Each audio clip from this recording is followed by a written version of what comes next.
Bom dia, você que nos assiste via internet. Nós somos a Igreja Batista Betel em Goiânia. Eu sou o pastor Leandro e nós estamos dando continuidade ao nosso estudo bíblico na nossa escola dominical, que tem como tema Ser Igreja.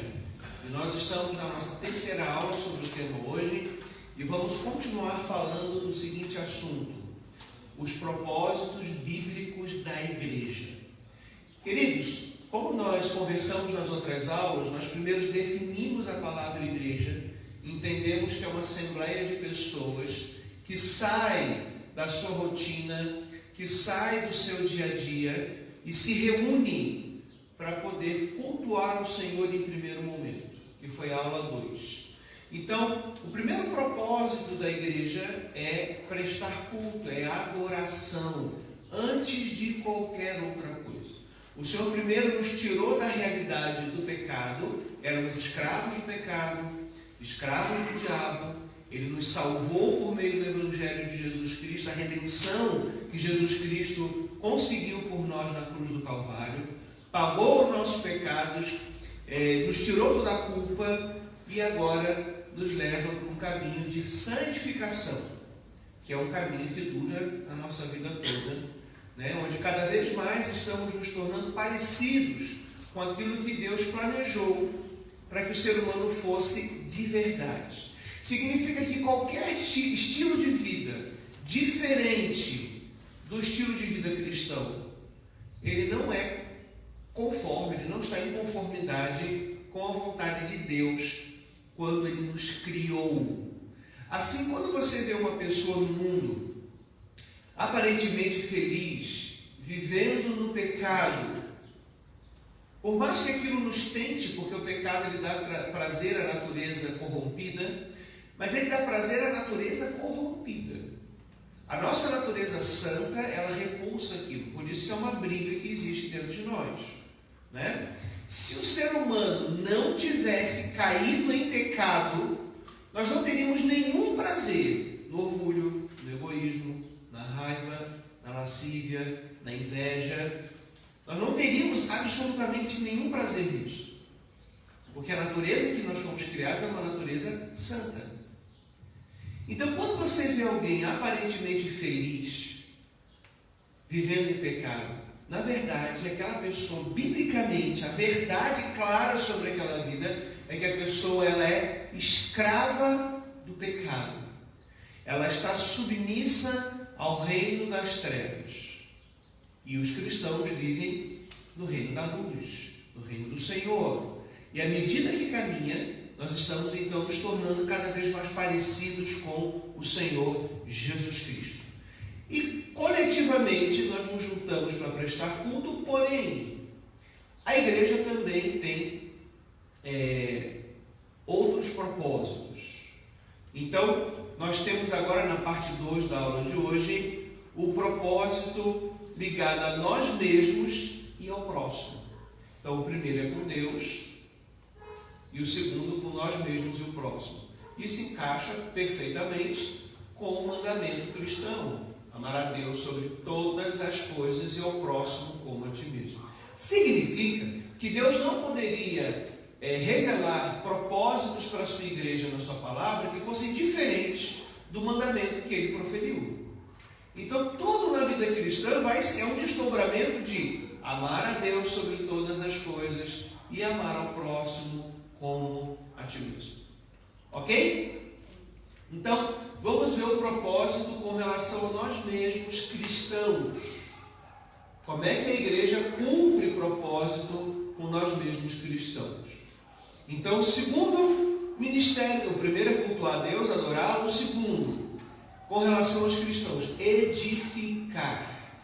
Os irmãos que quiserem acessar via celular, você que está nos assistindo via internet, igrejabatistabetel.org, clique em EBD, tem a nossa aula ali, se você quiser nos acompanhar por escrito. Os irmãos também que estiverem aqui na igreja podem acompanhar. Os irmãos aqui da igreja que quiserem receber impresso o estudo, procure a irmã Osni, por favor, que ela vai fazer uma lista e aí ela passa para a Fabiana, a gente providencia a impressão e te passa em papel, se alguns irmãos que preferem acompanhar impresso. Vamos dar uma olhadinha no texto bíblico? Vamos abrir juntos em Efésios capítulo 4. Efésios capítulo 4.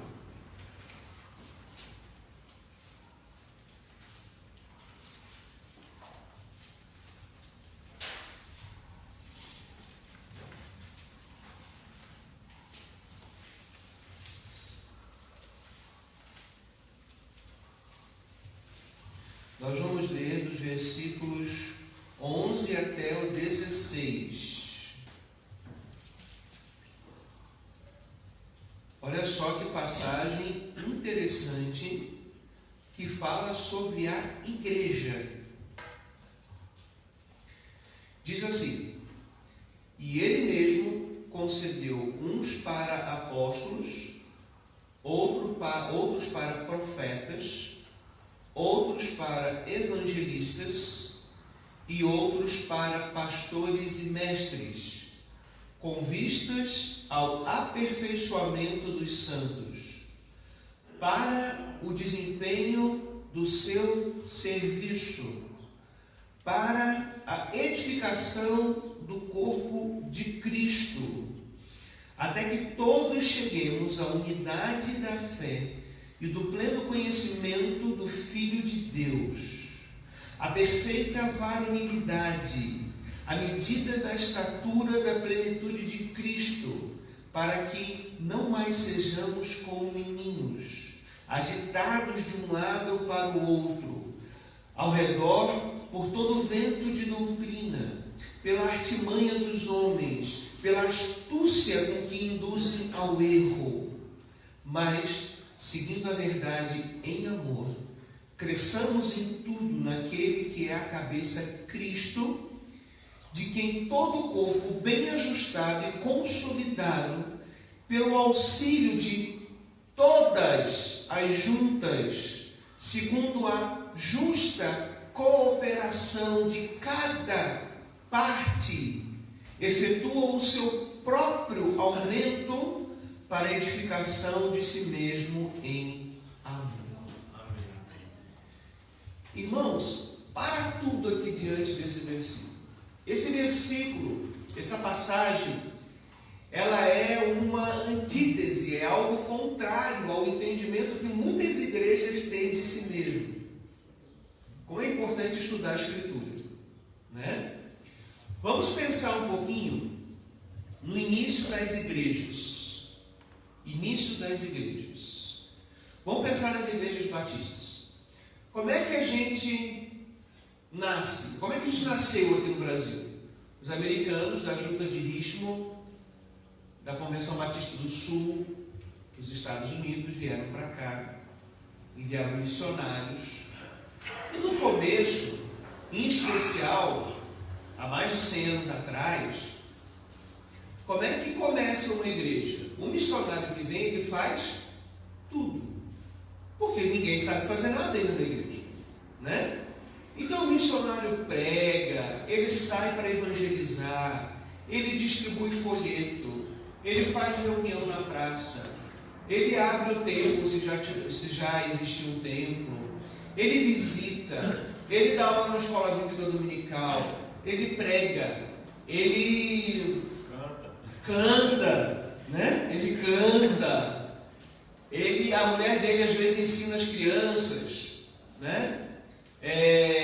Faz o culto infantil, a escola bíblica dominical de manhã. Às vezes os filhos dele também tocam, cantam, né? Ele faz tudo.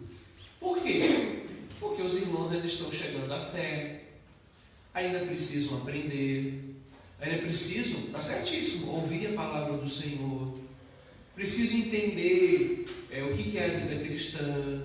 Então ele dá estudo bíblico, ele vai nas casas, ele visita os doentes, ele faz tudo. Isso chama-se trabalho pioneiro, ou seja, é similar a você pegar um terreno cheio de mato, pegar um facão e abrir o caminho, né? Os nossos corajosos missionários fizeram isso. Ele batiza, tudo. Só que chega um tempo que a igreja vai crescendo e ela vai se formando igreja de fato. E aí então um momento em que nós precisamos virar a página do trabalho pioneiro e ser igreja fundada e estabelecida pela graça de Deus e pelo poder do Espírito Santo. Então, não é mais um missionário só que canta, né? Tem irmãos que vão cantar. Não é mais só o missionário que vai atender na porta. Tem irmãos que vão fazer esse trabalho. A igreja então vai levantando diáconos, pessoas para cantar no louvor, pessoas para ensinar na aula da escola bíblica dominical, ministérios de homens, de mulheres, de jovens. A igreja vai crescendo e a igreja vai trabalhando. E normalmente nessa fase, o missionário, em tese, ele vai plantar uma outra igreja e vem um pastor para cuidar dessa igreja local e ensinar essa igreja então a fazer o quê? Dar esses frutos, edificar e cuidar da vida e da jornada cristã. Existe uma diferença entre o trabalho do missionário e o trabalho do pastor. E isso é bíblico, é normal. Não tem nada de errado com isso. Existe aquele que planta e aquele que rega. E Deus dá o crescimento. Então chega uma hora que o missionário, por mais lindo que seja o trabalho dele, ele não tem mais o dom para pastorear uma igreja que precisa agora ser alimentada, cuidada, precisa crescer, porque o trabalho de plantação da igreja é árduo. Mas o trabalho de edificação da igreja é árduo. É similar a Moisés no deserto com o povo. É acompanhar o povo, é o crescimento do povo, tem que trabalhar pecado. E o missionário, qual que é a veia dele? Gente, fundar o trabalho. E a do pastor, o que é? Crescer o corpo de Cristo e esse corpo dar fruto. Mas infelizmente muitas das igrejas, inclusive nossas batistas, ela não vira a página. Mesmo quando vem o pastor, não é o caso da Betel aqui, graças a Deus, nunca foi. Mas mesmo quando vem o pastor, as igrejas acham que o pastor tem que fazer tudo. A igreja imagina que o pastor ele continua sendo aquele que tem que fazer tudo na igreja. O papel da igreja é sentar e ouvir. Nós temos inúmeras igrejas, batistas, presbiterianas, enfim, assembleianas, que têm esse entendimento, que o pastor é a pessoa que faz. Mas olha o que o texto bíblico diz. Vamos contrastar então a mentalidade pioneira, normal e saudável, porém com agora uma igreja instituída, não mais um trabalho missionário. Vamos voltar lá. Versículo 11. E ele mesmo concedeu uns para apóstolos, outros para profetas, outros para evangelistas e outros para pastores e mestres. Vamos entender isso aqui em primeiro lugar. Os apóstolos e os profetas foram usados por Deus como instrumentos inspirados para escrever a revelação da palavra de Deus. Eles foram homens inspirados por Deus para que pudessem escrever a vontade do Senhor e pudessem então ser meios de revelação da vontade de Deus na Bíblia Sagrada. A Bíblia foi inspirada. Então, a igreja, ela caminha submissa à palavra, certo? O norte da igreja é a palavra. Então, Deus usou essas pessoas para inspirar. Não existe mais inspiração bíblica. O que Deus tinha para falar está de Gênesis a Apocalipse, e se a gente acrescentar ou tirar alguma coisa, está errado.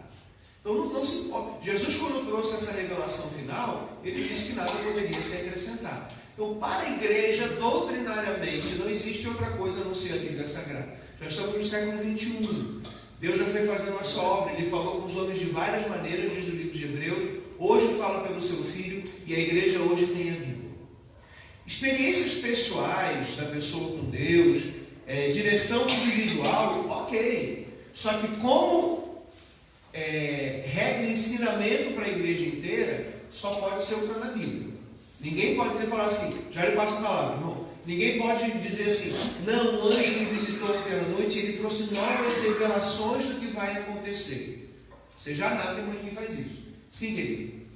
Pastor, o ministério apostólico encerrou com os apóstolos, o ministério profético encerrou com os profetas de João Batista? Ótima pergunta. Com relação ao que estamos falando aqui de inspiração, encerrou, nós não temos mais. Entretanto, apóstolo, no grego significa enviado. um missionário, o trabalho de um missionário hoje, que a Junta de Missões manda para a África, para o Nordeste, para um lugar diferente do nosso, para o Sul, seja onde for, é um trabalho que pode ser entendido como um trabalho de alguém enviado, né? Mas não é apropriado hoje usar esse termo apóstolo. Por quê? Porque se confunde com os apóstolos do Novo Testamento, aqueles que caminharam com Jesus. E Paulo, veja, Paulo não viu Jesus encarnado, mas ele teve um encontro especial com o Senhor. Ele viu Cristo ressurreto. Jesus apareceu, falou, conversou com Paulo, e a impressão que a gente tem ao longo dos textos de Paulo é que sempre o Senhor revelava coisas para ele, né? Então, Paulo teve um encontro com o Senhor ressurreto. Tecnicamente, irmão, se você usar a palavra apóstolo para alguém que é enviado para algum lugar para pregar o Evangelho, não está errado. Mas, pelo contexto bíblico, pelas confusões que isso pode gerar, as pessoas acharem então que é um apóstolo como Paulo, porque o que Paulo falava era a revelação de Deus para a igreja. O que um denominado apóstolo Paulo, um denominado apóstolo fala hoje, não é revelação para a igreja. Então, há um trabalho de envio, há um trabalho missionário. Então, é mais apropriado usar o termo missionário. Não por uma questão técnica, mas para não confundir e não levar as pessoas ao erro, né? E o trabalho profético que o irmão está falando. O trabalho profético hoje, ele é mais similar ao pastor pregando a palavra. Quando o pastor prega a palavra, ele de certa forma está profetizando a igreja. Mas também não é usado esse termo. Por quê? Porque o profeta ele trazia uma revelação da parte de Deus, uma nova mensagem da parte de Deus. E Deus não está revelando mais coisas novas. Ele quer que nos dediquemos e aprendamos o que Ele revelou. Então, o trabalho de pregar, ele é um trabalho profético, porque você profere a palavra do Senhor. A diferença é que os profetas daquele tempo, eles recebiam diretamente a mensagem de Deus. Deus poderia falar de forma audível, na mente, no coração deles, e eles proferiam. O pastor ele tem que se debruçar sobre a Escritura, estudá-la, num trabalho árduo, de extrair o que essa mensagem diz para poder alimentar o povo. Então o pastor não recebe novas revelações. Ele vai naquela revelação e o Espírito Santo, porque sem a ação do Espírito Santo é impossível pregar, né? E o Espírito Santo então vai trazer a ele iluminação para que ele entenda aquilo que está escrito. O dom que o pastor recebe para pregar é que efetivamente vai ajudá-lo a ler a Bíblia e ver o que o povo precisa. E esse dom é aperfeiçoado com o estudo bíblico, estudo teológico, capacitação. Em especial porque o mundo foi se desenvolvendo. Então, mais a mensagem do Senhor foi sendo clara para as pessoas. À medida que as pessoas entendem e estudam mais, a gente precisa também trazer mais. Não que tem coisa nova, é porque tem muita coisa aqui que a gente só vai extrair se estudar a fundo o texto, né? Então, existe o trabalho profético, que é o trabalho da pregação. Até alguns seminários nossos, o pessoal brinca falando assim, a escola de profetas, né? Que vai aprender a profetizar, vai aprender a pregar a palavra. Mas também não se deve usar o nome para não confundir. É melhor então que sejam identificados como missionário e pastor. Porque aquele trabalho dos apóstolos e dos profetas não existe mais. O trabalho de revelar a palavra do Senhor. Não significa, não vamos misturar isso com cessacionismo. Tem gente que fica brigando, os dons cessaram ou não cessaram, né? Isso é uma outra discussão. Mesmo que Deus faça milagres, hoje opere, ressuscite, ele pode fazer o que for porque Ele é Deus. Mas Ele mesmo colocou um ponto final na revelação para a humanidade. E isso é importante entender, queridos, porque já fazem 2000 anos que a igreja nasceu, né? Já fazem 2000 anos que o apóstolo Paulo pregou, Pedro. Nós não temos mais testemunhas oculares de Cristo, não temos ninguém que caminhou com o Senhor. O apóstolo João foi o último, a última testemunha ocular viva, né? Mas morreu no primeiro século também. Então, para que isso ficasse garantido, que a mensagem de Deus chegasse, Deus então inspirou pessoas para escrever esse livro, né? o que Deus queria e como nós teríamos segurança de que é essa mensagem mesmo. Está registrado na Escritura. Né? Imagina, 2000 anos, se a mensagem fosse só passada boca a boca, se isso não daria confusão. Lembra aquela brincadeira de quando a gente era criança de telefone sem fio? Falava uma pessoa na ponta, ia passando de uma para outra, para outra, para outra, para outra, para outra, a mensagem chegava diferente. Então, Deus garantiu que a sua mensagem chegasse por meio da inspiração. E Ele colocou ali. Então, esse trabalho não tem mais.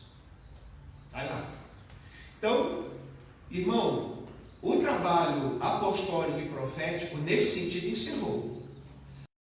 Tecnicamente, a gente poderia dizer que há apóstolos, que são pessoas enviadas, e há profetas, que é o pastor que prega. Mas, evitando-se confusão, a história da igreja consolidou os nomes missionário e pastor. Está respondido? Respondeu. Gostaria de fazer outra pergunta. Fique à vontade.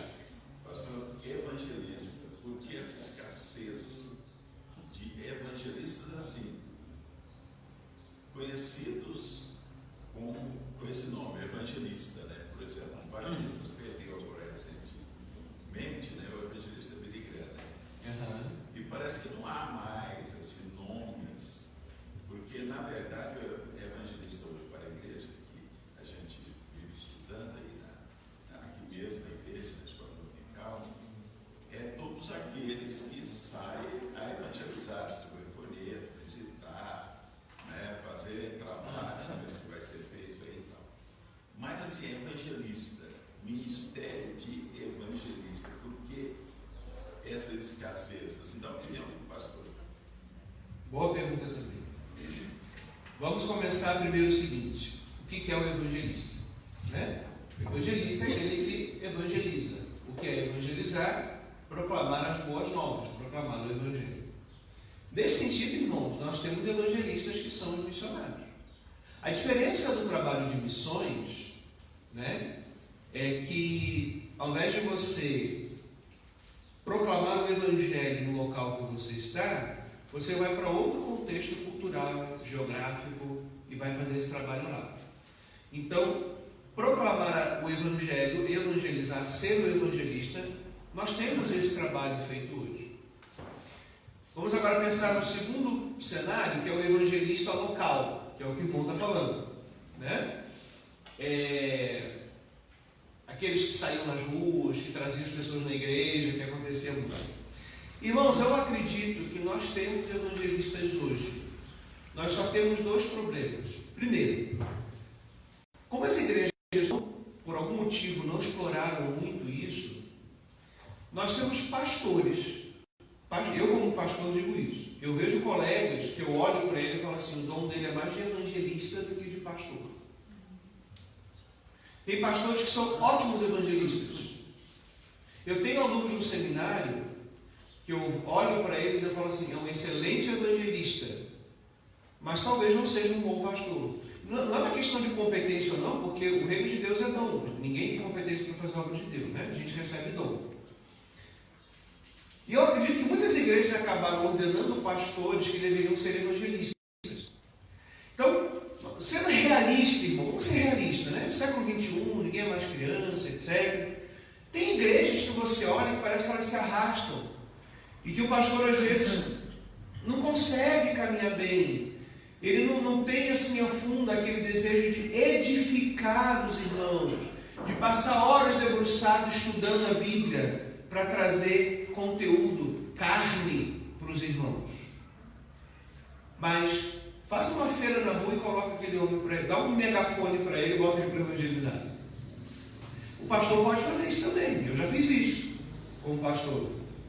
Lá na igreja do Maísa, um dia tinha um evento lá, me deram um microfone, tinha caixa de som, eu fui pregar o evangelho. É normal, o ministério da palavra você também prega, né, para as outras pessoas. Mas a função principal do pastor é o rebanho, né? Significa que o rebanho precisa crescer.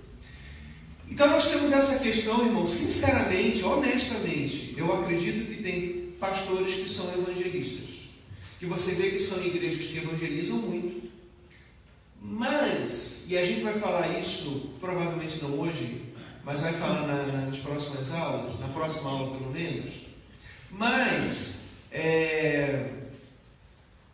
a gente vê que o próprio perfil da igreja, ele é um perfil mais de evangelizar, o que é bom, mas faltam outras áreas, né? Falta ensino bíblico com consistência, falta uma pregação expositiva, né? Tem pastor, por exemplo, que ama andar, visitar, construir e tal, mas ele não tem paciência de ficar no gabinete estudando Bíblia. O que o pastor tem que fazer. É impossível você edificar a igreja sem a Bíblia Sagrada. E também, no terceiro motivo, eu acho que falta a igreja reconhecer essas pessoas e ordenar localmente evangelistas. Né? Nós temos sinais de igrejas aqui no nosso campo que já estão fazendo isso. Aqui na nossa igreja mesmo, nós temos o Ministério de Evangelização, que hoje é a irmã Claí, né? E que a gente vê que tem perfil. Está empenhada no projeto de evangelização que nós vamos, se Deus quiser, executar em setembro, né? Está sempre pensando, esteve ontem lá no, como é que é o projeto? Passa a Badiânia. Não, Operação Jesus Transforma. Jesus Transforma. Missões mundiais.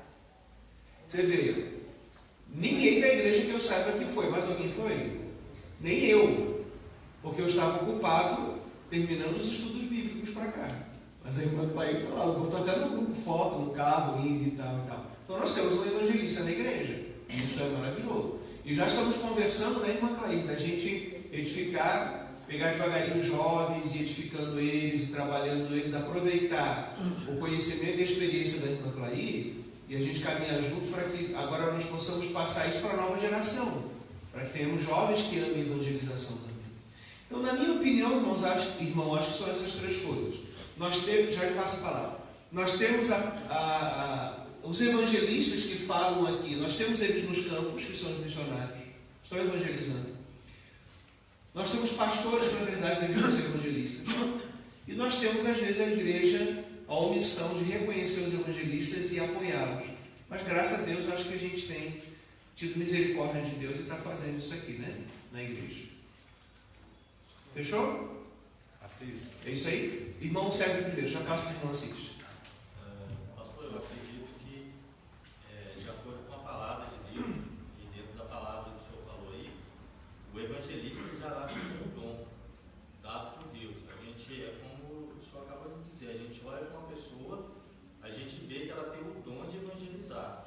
Agora, dentro da igreja, há pessoas que gostariam de ser, mas precisam ser preparadas e capacitadas para isso também. Porque hoje em dia, não basta mais você pegar um folhetim e sair na rua entregando folhetim, não. Perfeito. Hoje em dia você é muito confrontado na rua. E se você não tiver uma base bíblica, se você não estiver preparado, você vai passar vergonha. Então, a igreja, ela, além de enxergar essas pessoas, ela precisa preparar essas pessoas, ela precisa capacitar essas pessoas. E como que ela faz isso? Pegando essas pessoas que já existem dentro da igreja, que tem o dom da evangelização, e essas pessoas treinarem esses que desejam, que têm essa vontade. Eu já trabalhei com irmãos aqui que falaram que, olha, eu gostaria de evangelizar, mas eu não sei falar, eu tenho vergonha de falar, eu tenho essa dificuldade, eu tenho aquela dificuldade. Mas você vê que a pessoa tem a vontade, então essa pessoa precisa ser preparada para isso. É o que muitas igrejas da nossa denominação hoje vem fazendo. A gente vê vários projetos aí de preparação de evangelistas, de preparação de pessoas para saírem ao campo. Isso a gente tem visto fazer. Então, isso vem desde lá do início. Os próprios apóstolos foram preparados por Cristo e depois eles prepararam aquelas pessoas. E dentro da palavra do irmão dele, o que isso está se parecendo assim, que já não existe mais, é porque hoje as pessoas não querem mais se sacrificar para Cristo, em nome de Cristo, como eles fizeram. Eles morreram por Cristo, eles morreram para pregar a palavra de Deus. E hoje em dia, a pessoa fala que é um apóstolo, que é um evangelista, mas quando surge a primeira dificuldade, ele já desiste. Ele já não é mais um apóstolo, ele já não é mais um evangelista. Então, eu acho que o que precisa mais é fortalecer a fé e preparar essas pessoas. E aí, dentro dessa palavra, irmão, a gente destaca algumas coisas. Primeiro, dom e capacitação. Irmãos, receber um dom não significa que você já está pronto. Por isso Tá? que precisa capacitar. Por isso que precisa ser capacitado ainda mais. Todos os dons da igreja, nós precisamos ir à palavra, aprender dela, estudar, para que nós possamos exercer com excelência o dom. O estudo em si, ele não vai capacitar você plenamente para fazer uma obra espiritual, porque você precisa receber um dom de Deus. Mas o dom isolado, sem esse preparo, esse alicerce na Escritura, ele também é praticado às vezes de forma errada. Quer ver um exemplo? Não é o caso de nós batistas, mas algumas igrejas desprezam um pouco o preparo teológico. Não precisa, a pessoa esfria, e etc, etc. E dizem assim, a letra mata e o Espírito vivifica. Mas primeiro, até para que alguém possa ler isso em português, alguém tem que ter conhecimento teológico no grego para traduzir essa frase, para começar. Segundo, o contexto não está falando disso. O contexto dessa passagem fala, a letra que era a lei, ela não tinha capacidade de nos salvar, por causa do pecado em nós, não por causa dela, por causa do pecado. O Espírito, a obra que Deus faz, sobretudo o Espírito Santo aplicando a redenção em nós, ele de fato vivifica. Porque a lei manda o homem ser justo, o homem não consegue, ele fica debaixo da condenação da lei. E o Espírito, ele nos vivifica para nos capacitar a cumprir a lei do Senhor. Né? Então, por exemplo, música. Como é que alguém vai ter uma inclinação para a música, Fernando, e não vai ensaiar? Não. Como é que eu vou saber tocar música se eu não sei o que é dom? Por exemplo. Né? Então, evangelista é a mesma coisa. A pessoa precisa ler, estudar e se preparar. Porque, irmãos, principalmente o mundo que nós estamos exige mais. Né? Alguém, não, mas Deus prepara, Deus capacita, Deus chama e Ele faz. Sim, mas Deus faz isso por meio do estudo bíblico e da pregação e das aulas, enfim. As pessoas não estão atentas a isso às vezes. Por isso que nós temos às vezes inúmeras heresias saindo dos púlpitos, inúmeras. Nós temos muita gente evangelizando de forma errada, dizendo para os outros que elas vão para o céu, mas elas não vão para o céu. Quer ver um exemplo? Sabe o apelo de aceitar Jesus?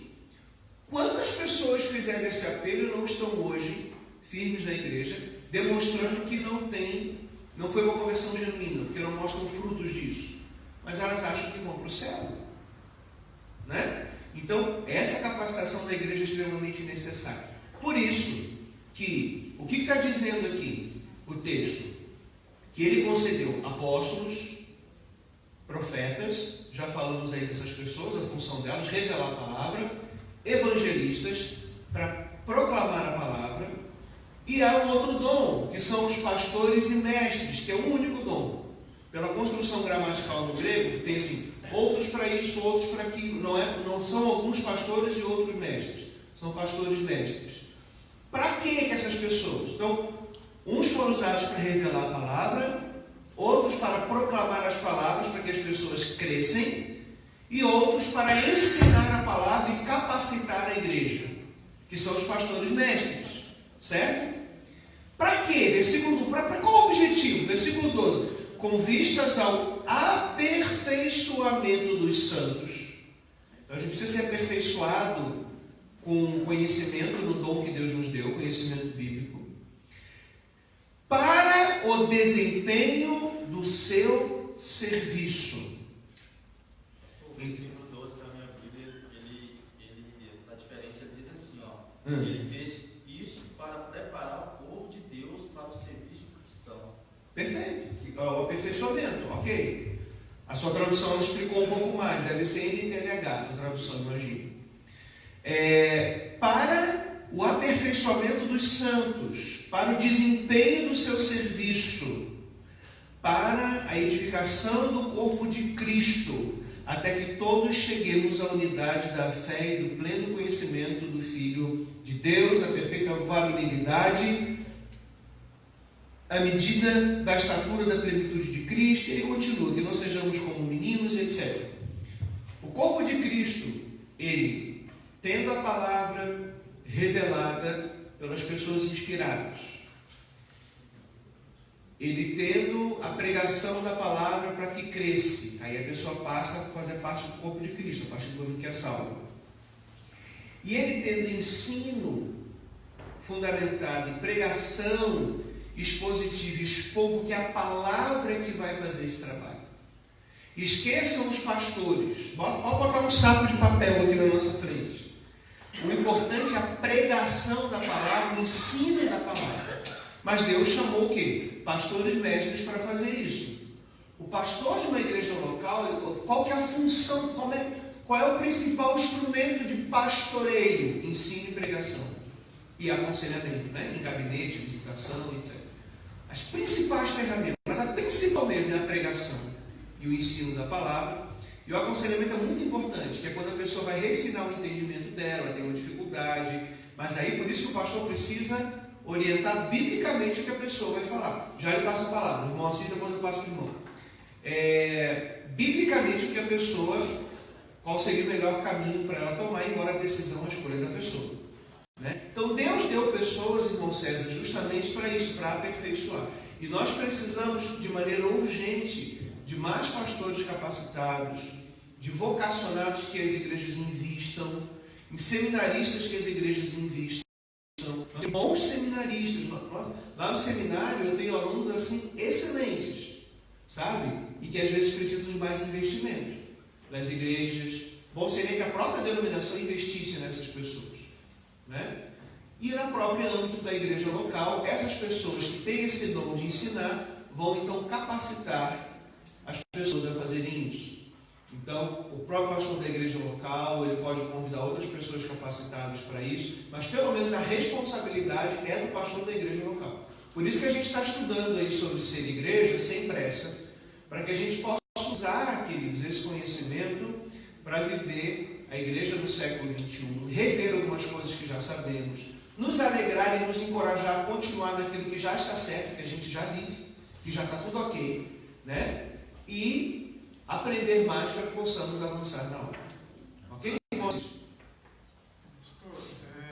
uma igreja ela só vai andar bem ajustada, primeiro porque os dons são dados pelo próprio Espírito Santo de Deus quando a pessoa converte.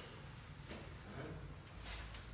E o primeiro ponto é eu como igreja, cada um de nós aqui como igreja, nós temos que saber qual que é o nosso dom. E se esse dom está sendo exercido. Não adianta eu querer ser evangelista se eu sou, o meu dom é outro. Eu posso até ser evangelista, posso até trabalhar em outras áreas por falta de alguém, mas o ideal, o correto mesmo, é que cada um de nós aqui entendamos, saibamos pelo Espírito Santo de Deus qual que é o nosso dom. E esse dom seja aplicado. E, com certeza, se isso acontecer, a igreja ninguém vai aguentar a igreja no sentido de avançar. Avançar poderosamente. O problema reside nisso aí, que às vezes nós não sabemos qual que é o nosso dom. E se nós sabemos qual que é o nosso dom, às vezes nós não estamos exercendo o nosso dom. Esse é o ponto-chave da questão hoje aqui para nós. Voltando um pouquinho lá, pastor, eu fiquei assim um pouco. Se fosse que o mistério apostólico, ele se encerrou, né? Mas tecnicamente pode ser até chamado. Eu particularmente, eu entendo que se você analisar o próprio apóstolo Paulo, ele conta a história dele toda aqui, e aqui no 1 Coríntios 15:8 fala, e ao final, depois de todos, foi visto também por mim como um nascido fora do tempo, um apóstolo fora do tempo. E Jesus, lá no Marcos 3:13, diz aqui o seguinte, depois subiu ao monte e chamou os que ele mesmo quis, não eu autodenominar apóstolo,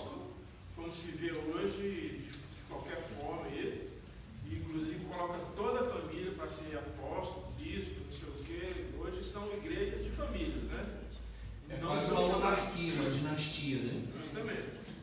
E vieram para junto dele.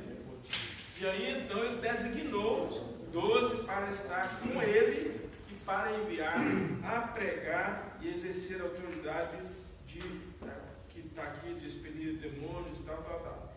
E eis que os 12 que designou Simão, Então, pastor, eu particularmente, porque senão, se a gente não tiver um limite da palavra, com certeza daqui a um dia, até nós vamos estar autodenominando apóstolo dentro das nossas igrejas batistas também.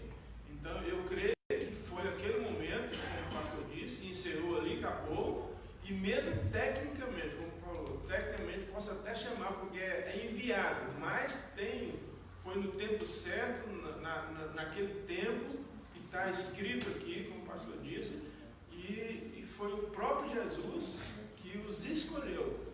E no caso do apóstolo Paulo, de uma forma extraordinária em função do que Paulo foi, o que ele fez contra a igreja, e ele foi um instrumento de Deus naquele momento ali.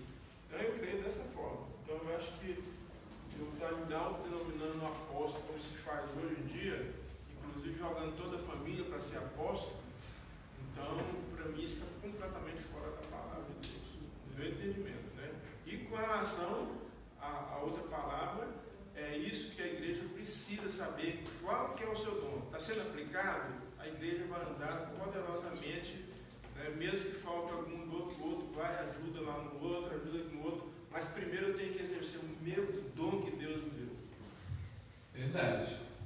E aí a gente vê o seguinte, a igreja, irmãos, ela deve ser entendida como organismo e organização. Qual que é a diferença? A igreja é um organismo, é isso que o irmão Assis falou, são os dons que Deus deu. Ela funciona de forma orgânica, natural, espiritual. E Deus, ele dá exatamente os dons que ele quer para cada igreja. Para cada igreja, Deus é Ele que concede os dons. Né? É Ele que dá os dons. O que ele quer fazer em determinada igreja? Então ele vai dar dons exatos para o que ele quer fazer. Se uma igreja tem tal dom ou não tem tal dom, significa que Deus não quer fazer aquele tipo de trabalho e quer fazer outro tipo de trabalho. Tá? Já lhe passo a palavra. E aí, queridos, a igreja organização é o quê? CNPJ, papel, relógio de luz para marcar e pagar no final do mês, banco, púlpito, templo, limpeza, tudo mais o que você puder imaginar. Essa igreja organização, ela não pode suplantar e abafar a igreja organismo. A organização existe para servir ao organismo. Por isso que ela deve ser simples e enxuta, né? E ela deve ser cuidada por irmãos da igreja e sempre dispensarem o pastor de se ocupar dessas coisas. Ontem mesmo eu coloquei no nosso grupo do WhatsApp aqui, eu tenho um grupo chamado Administração Eclesiástica, que está o vice-presidente e a diretoria executiva, que é o nosso diretor de finanças e a nossa diretora administrativa. Estava louvando a Deus pela vida deles, como eu estou trabalhando no meu planejamento do segundo semestre, estava louvando a Deus pela vida deles, né? E dizendo o quanto é importante eles desempenharem esse papel, porque o pastor ser presidente da igreja, tendo essas pessoas para cuidar, essa parte é uma bênção. Amém. Ele consegue desempenhar muito bem o seu papel, sabe? Porque tem irmãos que estão cuidando disso, né? Eu não me preocupo de se alguém pagou, recebeu, se fez ou não fez. Se Deus caiu dentro da igreja, tem alguém que vai cuidar dessa parte administrativa para fazer, né? E igrejas que eu passei que não tinham isso, eu normalmente delegava para o vice-presidente fazer, ou para algum diácono fazer, né? Aqui, nosso estatuto é ótimo, não tem essas funções aí para poder cuidar disso, né? Que eu chamo de diretoria executiva, que cuida disso. Porque senão essa parte de organização sufocaria, por exemplo, o dom do pastor. Ao invés de eu estar estudando a Bíblia, eu teria que estar correndo atrás de orçamento para fazer alguma coisa. Ou teria que estar falando com o contador, fechando a contabilidade para poder passar em assembleia. Então tem pessoas que vão fazer isso. Mas isso não é só com o pastor. Eu só quis dar um exemplo que foi o mais imediato que veio à minha mente. Mas A organização ela deve existir, mas subordinada ao organismo e aos propósitos de Deus. Nós estamos falando sobre os propósitos bíblicos da igreja, né?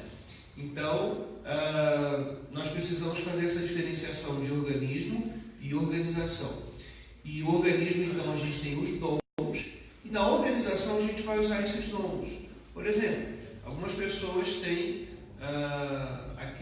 o dom de evangelizar, né? Então, nós temos pessoas que podem ser conduzidas ao trabalho de organização do Ministério de Evangelismo e podem somar e podem trabalhar, embora evangelizar é uma responsabilidade de toda a igreja. O nosso projeto evangelístico está contemplando toda a igreja trabalhar aqui, né? Elas podem ser... Aí a organização serve aqui para dar forma ao organismo, para poder estruturar, viabilizar e praticar. E esse é o tal que tem que ser feito, né? Mas lembra dessa subordinação, o organismo primeiro, a organização depois. Tem igreja que faz ao contrário. Por exemplo, tem igreja que monta o seu organograma e às vezes a pessoa não tem ninguém num dom para exercer determinada função, mas tem que cumprir. O organograma da igreja tem que se adaptar às necessidades da igreja e aos dons da igreja. É ao contrário. Numa igreja é ao contrário. E sobre a fala do irmão Assis, pessoas que acham que são evangelistas, do irmão César, que acham que são evangelistas e às vezes vão evangelizar na primeira dificuldade, saem. Essas provas são maneiras legítimas de filtrar. Porque às vezes a pessoa sente vontade de fazer alguma coisa. E é natural no ambiente da igreja você olhar, principalmente no começo, você sentir vontade, né? Você sentir vontade de pregar, você sentir vontade de louvar, você sentir vontade de evangelizar, você sentir vontade de ensinar, você sentir vontade de ajudar as pessoas. Isso é normal. E a prática vai te ajudar a filtrar, às vezes, a ver assim, opa, esse não é o meu dom, né? Por exemplo, quando a gente fala em ministério pastoral, 1 Timóteo 3 diz que se alguém almeja o episcopado pastoral, excelente obra almeja. Porém, vem uma lista de como a pessoa deve ser, o perfil da pessoa e etc. E algumas pessoas vão almejar, aspirar e não vão estar dentro do perfil da lista. Então, não devem ser. Então, nós temos um lado positivo do filtro, que é, eu acho que tem que evangelizar. Eu vou evangelizar nas dificuldades, eu vejo que não é o meu chamado. Não, é como se eu calçasse o sapato de outra pessoa. Então, eu vou buscar em Deus o dom de fato que eu tenho, né? Existe também um aspecto da pessoa estar se desenvolvendo, então ela não pode desistir tão fácil. Então isso no coração dela vai ser o seguinte, não deu certo, mas eu ainda quero fazer, eu ainda quero persistir. Então ela está aperfeiçoando. Mas existe também, às vezes, a pessoa teme em fazer o que não é dela, ou pior, a igreja fica, não faz, não sei o quê. O pastor às vezes também faz isso, e ainda, não, deixa o irmão lá, porque para ele ter um cargo que fica na igreja. Isso é extremamente errado, irmãos, né? Vamos dar um cargo para a pessoa firmar na igreja. Isso é errado. A pessoa precisa, com amor da própria igreja, entender qual é o seu dom, auxiliado pelo pastor, e se encaixar naquilo que Deus o chamou para fazer. Tá bom? O irmão Manuel, depois eu passo para o senhor. Pode falar, irmão Manuel.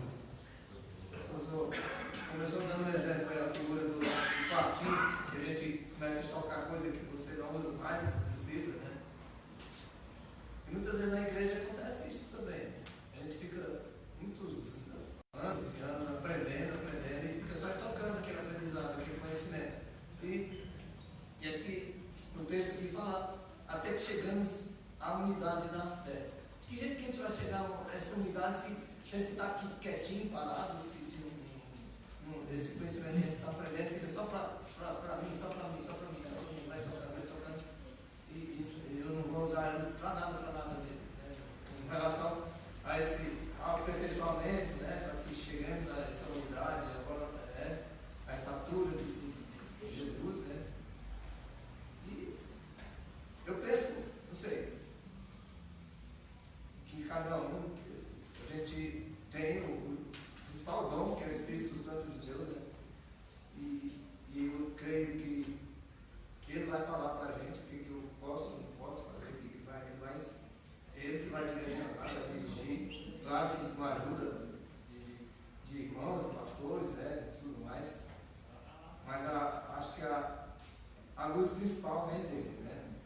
A orientação principal. Ele é a fonte. É. A única fonte. Então, e eu listo, sei lá, o que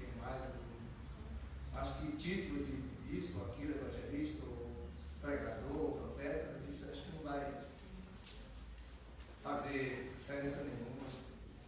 O que acho que a diferença vai fazer muito assim, sair da teoria e ir para a prática. Bom demais. Sim, meu irmão, pode falar. Pastor, aqui fala pastores e mestres, né? O mestre na igreja, por exemplo, eu poderia fazer uma comparação grotesca, não sei se eu posso ou não. Por exemplo, o Supremo Tribunal Federal é o guardião da Constituição Federal, né? O mestre na igreja seria aquele cara, aquele homem de Deus que se instrui para ensinar a boa doutrina, a doutrina verdadeira, não é isso? Agora, Jesus falou, e aqui depois o Espírito Santo está falando aqui através de Paulo, né? Então Jesus falou assim: um só é vosso mestre. E aí eu fico pensando, e esse mestre na igreja? Porque diz que na igreja de Antioquia tinha mestre, né? Acho que é lá de Antioquia mesmo, parece, claro. Então eu fico assim, sem entender bem essa questão do mestre e Jesus falar que um só é vosso mestre, ele. Então, na igreja, o entendimento sobre essa passagem, pastores e mestres, é o pastor da igreja, né? O pastor da igreja, ele tem a obrigação e o dever de ter um árduo trabalho em cima das Escrituras, de gastar tempo estudando a Bíblia, entendendo a Bíblia, pesquisando comentários bíblicos, participando de seminários que edifiquem, porque dele é a missão de ensinar a igreja, né? Agora, todos esses pastores mestres que fazem esse trabalho, eles seguem o mestre dos mestres, Jesus. Jesus, ele é mestre no sentido de que ele tem autoridade para definir o que a igreja deve conhecer, saber e fazer. O pastor, ele não tem essa autoridade. A autoridade dele é só de ensino, no sentido de mestre, que a gente está falando, né? Ele vai ensinar o que o mestre dos mestres definiu e estabeleceu. Por exemplo, quando a gente tem Jesus falando alguma coisa do tipo, está escrito: se você adulterar, não é adulterar, o texto diz, mas se você adulterar, etc., ele fala sobre adultério. Eu, porém, vos digo, se você matar uma mulher do dia, você já adulterou, né? Se você, está escrito, se você matar assim, assim, assim, eu, porém, vos digo, se você odiar o seu irmão, etc, etc. Então Jesus tem essa autoridade, inclusive, de ampliar a revelação como ele fez e já está escrito aqui, está revelado. Algum autor, os autores foram inspirados para poder registrar essa palavra de Jesus. Os mestres de hoje, eles são escravos do texto bíblico. Eles não têm o poder de falar, eu, porém, vos digo. Que é o problema que o irmão assim está levantando, das pessoas se autodenominarem apóstolos hoje, né? Se nós olharmos para as seitas, né? Se você pegar, por exemplo, o cristianismo tradicional ortodoxo entende os mormons, por exemplo, como uma seita, né? Porque o fundador, ele recebeu revelações de anjos, de pessoas que vieram e etc, etc. E eles têm isso como igualdade de autoridade, no mesmo patamar. Os testemunhos de Jeová também, né? Os adventistas, embora nós tenhamos excelentes adventistas, mas infelizmente eles colocam as revelações que Ellen White recebeu no mesmo patamar de autoridade que é a Bíblia, né? Eu sei que eu posso estar caçando um pouquinho de confusão falando isso aqui, mas é uma verdade. Então você não pode botar nada no patamar de autoridade. O catolicismo coloca as encíclicas papais, os escritos papais, a tradição da igreja, na mesma autoridade que a Bíblia. Eles fazem pior, às vezes eles colocam acima. Porque eles dizem que a Bíblia é produto da igreja, e é ao contrário, né? Então, meu irmão, nesse sentido, os mestres eles devem ensinar somente o que está escrito aqui. Eu acho que eu já comentei isso com os irmãos, mas eu sempre gosto de usar essa ilustração.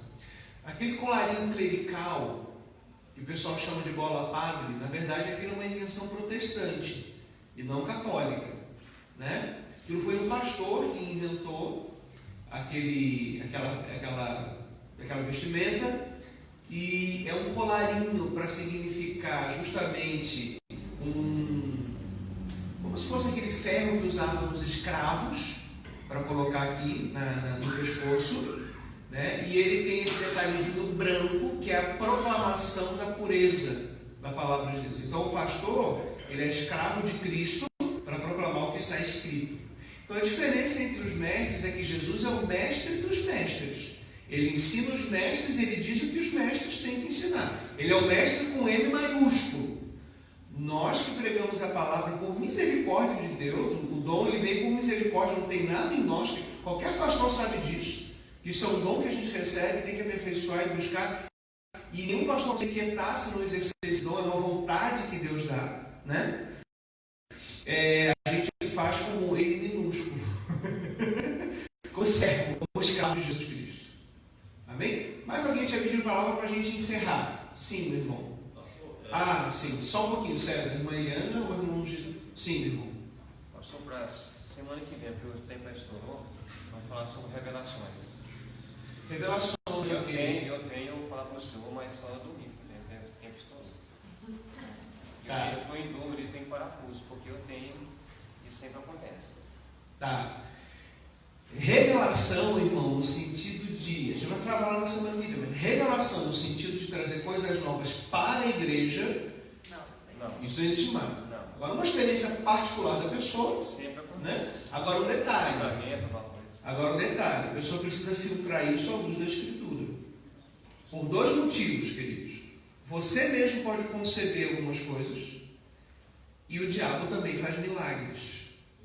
Tá? Não estou dizendo que é o seu caso, não. Eu repreendo uma coisa que vai acontecer mal, eu repreendo. Ok. Em orações. Não, ok. Agora, A gente conversa na semana que vem. semana que vem. De todo modo, queridos, a sequência desse estudo aqui, a gente está falando ainda dos propósitos bíblicos da igreja, e graças a Deus hoje nós ficamos nessa passagem, porque estamos falando o quê? Dos dons que foram dados para a igreja, mas com o propósito de edificação. Tudo isso que a gente está falando é para edificar o corpo de Cristo. Então existem dons que vão ser usados para edificação. A gente não está falando do tema não. Mas depois que a gente incluir isso aqui, terminar isso aqui, irmão, nós vamos falar sobre os dons espirituais. Mas a gente trabalha essa questão aí na próxima semana. Tá bom? Para a gente fechar, irmão César. Não, pastor, quando eu falei da questão do preparo... Ixi, nós estamos estourando muito. Mas a irmã ainda não tocou o segundo sinal, não. Não, é só um sinal. Porque quando eu falei, pastor, da questão do preparo, isso é tão importante, e o senhor ainda complementou, que às vezes a gente fica insistindo com as pessoas irem em determinadas programações, em determinados trabalhos, e isso é errado, porque a pessoa ela não quer ir, porque ela não se sente bem fazendo esse determinado trabalho, e às vezes vai para nos agradar.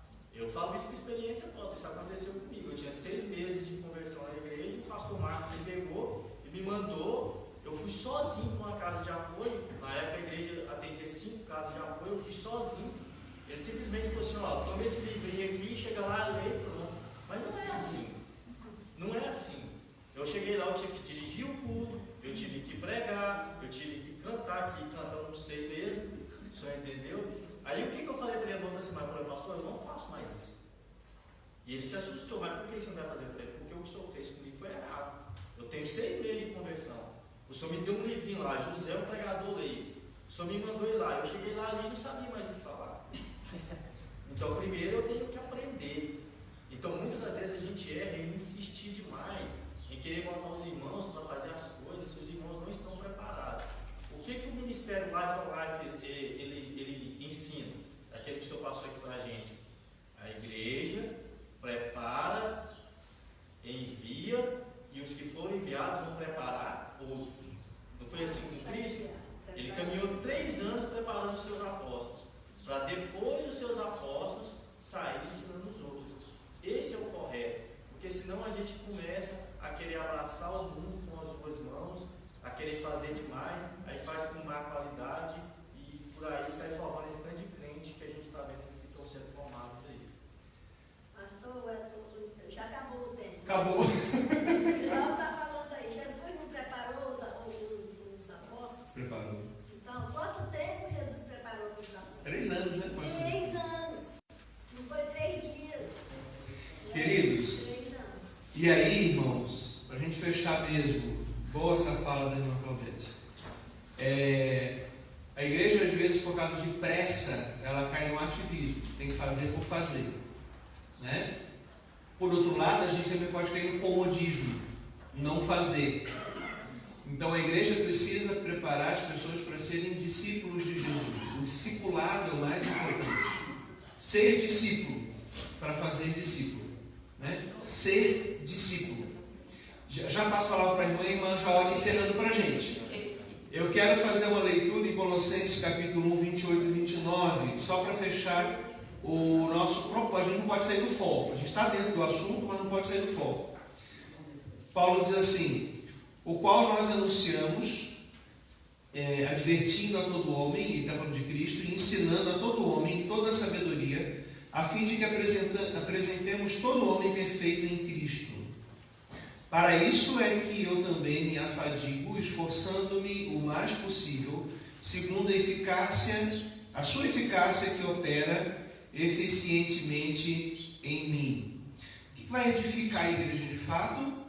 Cristo, soberano Senhor da igreja. E como que a igreja vai ser edificada em Cristo? É Cristo sendo ensinado. Como que Cristo é ensinado? A palavra de Deus sendo ensinada como ela é. Por isso que a pregação expositiva é extremamente importante. Pregação não é autoajuda, terapia. Pregação é exposição. A terapia pode ser bom, outras coisas podem ser boas. Você pode tirar, o cristão pode usufruir de muitas dessas coisas sob a graça comum de Deus filtrando. Mas o corpo de Cristo é edificado com a palavra do Senhor. Tá? Nosso tempo estourou. Irmã, faça o seu comentário e ore encerrando por nós, por favor. Não, é muito rápido. A respeito disso aí, as pessoas, por exemplo, que não, às vezes podem não ter o dom, mas quando a pessoa se esforça e busca em Deus, se coloca na presença de Deus, ele desempenha assim a função através do Espírito. Quando a igreja ficou aqui sem pastor, o irmão Assis pegou a classe da escola bíblica dominical, né? E eu pude observar nesse meu irmão o crescimento que ele teve, né? Biblicamente. Ele trazia a palavra e eu, muitas vezes aqui, ele trouxe palavra que falou profundamente o que estava acontecendo assim, dentro do meu lar, na minha casa, falou comigo. E o Senhor usou ele maravilhosamente, pelo menos na minha vida, né? E ele desempenhou esse papel assim diante, né, da igreja. Eu achei maravilhoso, do crescimento que ele teve, porque como ele buscou, ele buscava mais, ele estudava mais. Cada vez eu via ali o crescimento daquilo que o Senhor estava fazendo na vida dele. Embora eu não sei se esse é o dom dele, né, de ensinar na escola dominical, mas eu vi isso na vida desse meu irmão. Mas é muito Deus capacita pela graça. Mas é muito difícil você estar numa localização fazendo algo que te impõe, porque aquilo ali te causa até depressão, porque você fica tão incomodada com aquilo, querendo desenvolver o seu trabalho e não dando conta, não é o seu dom, que você fica doente, você chega a entrar em depressão e é perigoso a pessoa até sair. Então tem que ter esse cuidado, realmente, o senhor falou aí. Amém. Por favor, olhe por nós. Senhor amado, graças te damos, Senhor Jesus, por mais um dia, Senhor, na tua presença, por esse estudo, Senhor, que foi colocado aqui. Senhor Jesus, isso já é desde o começo dos tempos, os ensinamentos errados, ó Pai, e a igreja tende, Senhor Jesus, através do teu Espírito, a combater isso, Senhor. Pai, revela no nosso coração, Pai querido, a tua palavra, realmente daquilo que o Senhor tem escrito ali, ó Pai. O que realmente significa tudo aquilo ali? Ó Pai, teu Espírito Santo é aquele que revela esta palavra pura, sincera e verdadeira no nosso coração. Pai, tenha misericórdia de nós, nos ensina, Senhor, a aprender, a exercer, a aplicar nas nossas vidas, ó Pai, a cada dia. Abençoa cada irmão aqui, como também a mim, Senhor, a conhecer, a saber realmente qual que é o dom que o Senhor trouxe para cada vida aqui, para exercer na função e no trabalho do Senhor, Pai. Nos ensina a crescer espiritualmente a cada dia, Pai. Crescer, Pai, em graça, em conhecimento, em amor, em fé, em entendimento, porque é o que nós necessitamos na nossa vida, Pai. Ser com o pastor, continua usando o teu servo, Pai, abençoando a sua vida, dando discernimento para o teu servo, Pai, porque em Ti, Senhor, é que nós confiamos todos os dias, ó Pai. Ó Deus, abençoa a Tua igreja, leva-nos debaixo da Tua santa proteção. E nós te agradecemos, Senhor, pela Tua palavra falada aqui nesta manhã ao nosso coração. Em nome de Jesus. Amém. Amém. Você que nos acompanhou até aqui, obrigado pela sua companhia. Deus abençoe a sua vida e a sua família, em nome de Jesus. Não se esqueça, igrejabatistabethel.org, lá você encontra as pregações, as aulas de BD, as pastorais também. Faça-nos uma visita, clica ali em contato, tem o nosso endereço. No rodapézinho do site tem um mapinha de localização. Você clica ali no endereço mesmo, ele abre o mapinha. Vai ser um prazer da parte da igreja receber sua visita. Fica com Deus, um abraço e até mais.